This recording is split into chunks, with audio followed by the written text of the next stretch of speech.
تو مسجد کے اندر بیٹھا ہوا چاہے کوئی بدکار ملا ہو، ہاتھ میں قرآن اور حدیث کی کتاب لے کر کسی بدفعلی کا مرتکب ہوا ہو، تو یہ صرف بدفعلی کا جرم نہیں ہے بلکہ توہین مساجد بھی ہے، توہین شعائر اللہ بھی ہے۔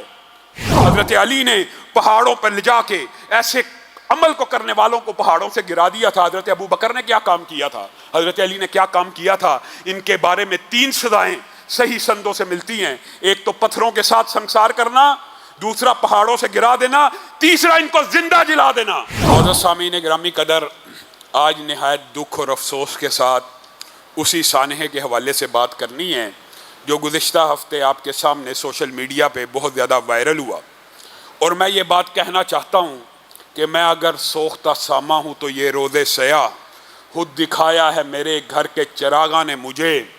اگر مسجد کے احاطے میں ڈانس کرنا، ڈھول کی تھاپ کے اوپر رقص کرنا اور مسجد کے احاطوں کے اندر ناچ اور گانے کی محفلیں بپا کرنا، وہاں پہ شوٹنگ کرنا توہین شعائر اللہ یا توہین مسجد ہے، تو مسجد کے اندر بیٹھا ہوا چاہے کوئی بدکار ملا ہو، ہاتھ میں قرآن اور حدیث کی کتاب لے کر کسی بدفعلی کا مرتکب ہوا ہو، تو یہ صرف بدفعلی کا جرم نہیں ہے بلکہ توہین مساجد بھی ہے، توہین شعائر اللہ بھی ہے۔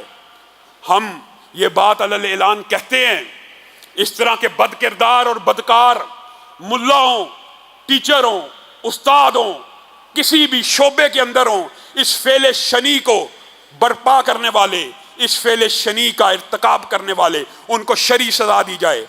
اور بعض لوگ یہ سمجھتے ہیں کہ اس عمل کی شرعی سزا یہ نہیں ہے، اور میرے بھائیوں غور کرو، اس عمل کی شرعی سزا تو اللہ تعالیٰ نے قرآن پاک میں قوم لوط کو دی، آسمان سے پتھروں کی بارش کر دی۔ آج ہم کہتے ہیں کہ ان کو سنسار کر دیا جائے، سٹوننگ ٹل ڈیتھ، اس وقت تک پتھر مارے جائیں جب تک مر نہیں جاتے۔ یہ کہتے ہیں یہ مولوی بڑی سخت سزاؤں کی بات کرتے ہیں، ان کی سزا تو قرآن پاک میں اللہ نے بیان کر دی ہے، اور حضرت علی اجماع امت ہے۔ حضرت علی نے پہاڑوں پر لے جا کے ایسے عمل کو کرنے والوں کو پہاڑوں سے گرا دیا تھا۔ حضرت ابو بکر نے کیا کام کیا تھا، حضرت علی نے کیا کام کیا تھا؟ ان کے بارے میں 3 سزائیں صحیح سندوں سے ملتی ہیں۔ ایک تو پتھروں کے ساتھ سنسار کرنا، دوسرا پہاڑوں سے گرا دینا، تیسرا ان کو زندہ جلا دینا۔ زندہ جلانے کی سزا بھی شریعت میں ثابت ہے۔ یہ اتنا کبیر جرم ہے۔ کیوں جرم ہے اتنا کبیر؟ آپ نے کبھی غور کیا ہے؟ پاکیزہ پوتر بیوی اور خامند بھی ہوں، پاکیزہ اللہ کے کلمات کے ذریعے ایک بندھن میں بندھے ہوں، پاکیزہ بندھن میں، اس بندھن کے اندر بھی اس عمل کی اجازت نہیں ہے۔ ہم آج کس معاشرے میں زندہ ہیں؟ ہم اپنی بیٹیوں، بیویوں، بہنوں کو پردہ کروا کر کسی حد تک ان جنسی درندوں سے تو بچا لیں، بچوں کا کیا کریں؟ کیا بچے بھی نقاب لے کے نکلیں؟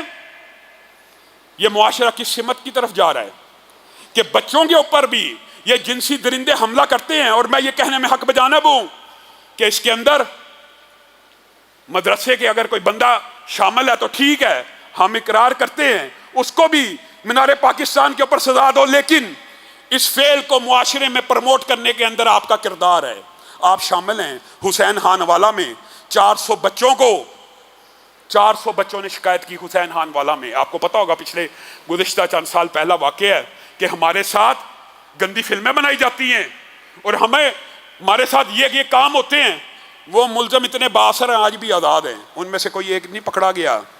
آپ اس عمل کو کتنا لائٹ لیتے ہیں اور آپ یہ سمجھتے ہیں، اور میں آپ کو بھی یہ بات نصیحت کرنا چاہتا ہوں، میرے بھائیوں، میری بہنوں، میری بیٹیوں، اپنے بچے کی اس انداز میں تربیت کرو کہ اس کو گڈ اور بیڈ ٹچ کا پتہ ہو۔ کیا مطلب؟ آپ کا بچہ چھوٹا بھی ہے، اس کو یہ بتانا ہے بیٹا یہ آپ کی پرسنل سپیس ہے، آپ کا والد تو آپ کے منہ پہ چوم سکتا ہے، آپ کا باپ، آپ کی ماں تو آپ کو نہلا سکتی ہے، اس کے ہاتھ تو اس جگہ پہ لگ جائیں تو کوئی حرج نہیں، لیکن ان کے علاوہ اگر کوئی بھی یہاں پہ ہاتھ کو لگائے گا تو آپ نے ہمیں شکایت لگانی ہے، ہمیں آ کے بتلانا ہے۔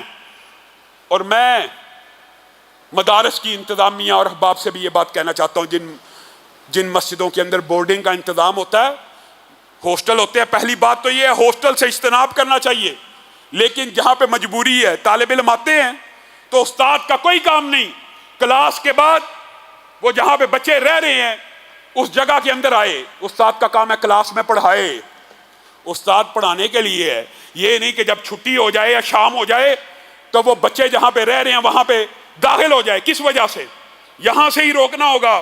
اور پھر سرویلنس کا عمدہ انتظام کیجئے، کیمرے لگائیے، کیمرے ہر حالت میں جہاں پہ ہاسٹلز ہیں. اور میں یہ صرف مدرسوں کی بات نہیں کر رہا، یونیورسٹیاں ہوں، جو بھی چیزیں ہوں، وہاں پہ کیمرے ایک ایک انچ کیمرے کی نظر میں ہونا چاہیے، ایک ایک انچ کیمرے کی نظر میں ہونا چاہیے. اور آپ نے اپنے بچوں کے اندر بھی یہ بات ڈالنی ہے کہ 8 سال کا بچہ 14 سال کے بچے کے ساتھ دوستی تو نہیں ہے، نہیں ہونی چاہیے. 15 سال کے بچے کے ساتھ دوستی تو نہیں ہے، نہیں ہونی چاہیے. ہاسٹلز کے اندر ایک ہم عمر بچوں کو ایک کمرے میں رہنا چاہیے، ایک بڑی عمر کا اور باقی چھوٹی عمر کے. یہ بھی جو تفریق ہے اس کو بھی ختم کرنا چاہیے. دوسری بات یہ ہے کہ ان باتوں کو کہتے ہوئے لوگ گھبراتے ہیں. اور مجھے بڑا دکھ ہوتا ہے، کئی مرتبہ ہمارے سے لوگ سوال کرتے ہیں کہ علامہ صاحب بچپن میں ہمارے ساتھ ایسا ہوا تھا، ہم نے اپنے ماں باپ کو بتلایا تھا، ماں باپ نے یقین نہیں تھا کیا. ماں باپ کان کھول لیں اور میری یہ بات سن لیں کہ یہ کبھی نہ سوچا کریں کہ بچہ یہ الزام لگا رہا ہے. جب کوئی بچہ آپ کو شکایت لگاتا ہے، ہوتا کیا ماں باپ کے دل میں آتا ہے یہ کیسے ممکن ہے کہ بھائی ماموں اور چچا یہ کام کریں. وہ کہتے ہیں یقین ہی نہیں آیا جی. اور بچے کی بات کے اوپر یقین نہیں کرتے، ان کے اوپر یقین کر لیتے ہیں. بچے ساری زندگی نفسیاتی مریض بن جاتے ہیں. اور یہی استاد اور شاگرد کا رشتہ بھی ہے. نہیں یقین آتا، لیکن آپ نے یہ درندگی اس بدبخت کی سفید داڑھی کو جس نے آج پاکستان میں شرمندہ کر دیا. اور میں بڑا دکھی دل سے یہ بات کہنا چاہتا ہوں، وہ لبرل مافیا اور سیکولر مافیا، ان کو آج یہ موقع تو مل گیا وہ بکواس کریں مساجد اور مدارس کے خلاف، لیکن ہمارے ہاتھوں کو مضبوط نہیں کر رہے، اس بات کو نہیں اٹھا رہے کہ اس کو سزائے موت دی جائے، اس کو منار پاکستان کے اوپر ٹانگ دیا جائے، تاکہ آئندہ کے بعد پاکستان میں کوئی جنسی درندہ یہ بد عملی کرنے سے پہلے 100 مرتبہ سوچے. ہم مسلسل مطالبہ کر رہے ہیں، مسلسل مطالبہ کر رہے ہیں. اور یہ بات آج میں کہنا چاہتا ہوں، جو بندے چاہے کسی بھی مذہب اور دین کے ہوں، جو زنا بالجبر کے تو خلاف ہیں، زنا بالجبر کے تو خلاف ہیں، بچیوں کے اور بچوں کے ریپ کے اوپر تو شور کرتے ہیں، لیکن جب سزائے موت دینے کی باری آتی ہے تو ان کو انسانی حقوق یاد آ جاتے ہیں. وہ اس جرم میں ملوث ہیں، وہ اس جرم کے سہولت کار ہیں. کیوں نہیں آپ ان کو چوک اور چراہوں میں ٹانگتے؟ آئیں، مولوی ہے نا، آج تو آپ کو ہمارا ساتھ دینا چاہیے، مولوی کو تو آپ ویسے ہی ٹانگنا چاہتے ہیں. آئیں سب سے پہلے اس سے ابتدا کرتے ہیں، اس کی لاش کو مینار پاکستان کے اوپر 14 دن کے لیے لٹکا دیا جائے. آپ ہمارا ساتھ نہیں دیں گے، آپ اتنے بدبخت ہیں. اور آپ میں سے بعض ایسے خبیث ہیں جو کہتے ہیں زنا بالرضا اگر ہو رہا ہے تو وہ ہوتے رہنا چاہیے. اگر ہم زنا بالجبر کی مذمت کرتے ہیں تو ہم زنا بالرضا کے اوپر بھی اسی سزا کے قائل ہیں، کیونکہ یہ سزا میں نے نہیں گڑھی، یہ اللہ نے نازل کی ہے، یہ رسول اللہ نے نازل کی ہے. یہ معاشرے کو پاک اور صاف کرنے کے لیے سزائیں ہیں. لا تقربوا الزنا، قرآن میں کہیں نہیں آیا زنا مت کرو، قرآن میں آیا زنا کے قریب بھی مت جاؤ. یہ زنا کے مقدمے، یہ زنا کے دباچے، ان کو بھی روکنا چاہیے. یہ فحاشی اور عریانیت کی جو یہ لگار ٹی وی کے اوپر ہے، میڈیا کے اوپر ہے، انٹرنیٹ کے اوپر کوئی پابندی نہیں ہے، کوئی پیرنٹل کنٹرول نہیں ہے. وہ اتنے بدبخت ہے بغیرت، باہر کی دنیا میں پیرنٹل کنٹرول لگایا ہوا ہے 18 سال کے عمر کے بعد، اور ہمیں ایسے دیا ہوا ہے کہ جو بچہ اٹھے جو مرضی دیکھ لے. کیوں؟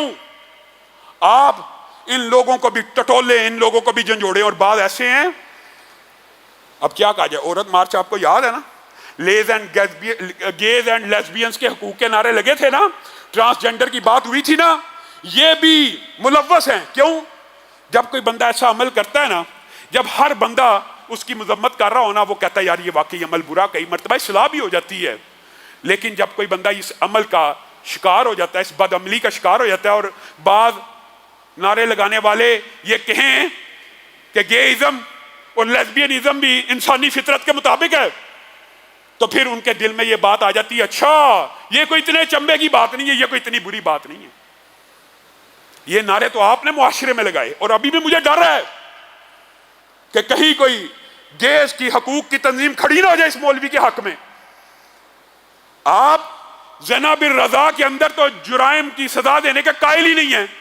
ویڈیو کے اندر زنا بالرضا ہو رہا ہے، لیکن ایک مولویوں کا نمائندہ ایک طالب علم آپ کے سامنے کہہ رہا ہے اس کو پھانسی پہ لٹکایا جائے، کیونکہ ہم جناب الجبر کے اندر بھی سزائے موت کے قائل ہیں اور جناب الرضا کے اندر بھی سزائے موت کے قائل ہیں، اور آپ کو ہمارا ساتھ دینا ہوگا۔ اگر آپ نے معاشرے کے اندر سے یہ بدکاری، یہ عریانی اور یہ فحاشی ختم کرنی ہے تو آپ کو بالآخر اسی بات پہ آنا ہوگا کہ اس طرح کے درندوں کو عبرتناک سزائیں دی جائیں۔ اور میں وفاق المدارس سے، اپنے بڑوں سے، اپنے جو اکابرین ہیں ان سے یہ بات کہنا چاہتا ہوں، آپ کو مدارس کا ایک ایسا سسٹم بنانا چاہیے، یہ دین کے ادارے ہیں۔ آپ یہ کہہ کے بری نہیں ہو سکتے کہ یونیورسٹیوں میں بھی ہوتا ہے، یونیورسٹیوں میں ہوتا تو ہوتا رہے، جائے جہنم میں۔ یہ دین کے ادارے اللہ رسول کی بات سکھانے کے لیے ہیں، یہاں پہ نہیں ہو سکتا اور نہیں ہونا چاہیے۔ یہ زیادہ بڑی ذمہ داری ہے، اور بے شک اس نے اگر مسجد میں یہ کام کیا، مدرسے میں یہ کام کیا، قرآن اور حدیث کی کتاب ہاتھ میں لے کے یہ کام کیا، تو اس نے صرف یہ عمل بد نہیں کیا بلکہ اس نے توہین شاعر اللہ بھی کی ہے، اور اس نے ان مقدس اللہ کی چیزوں کے کوئی احترام نہیں رکھا، کوئی عزت نہیں رکھی۔ اللہ رب العزت جو کہا گیا، جو سنا گیا، اس کو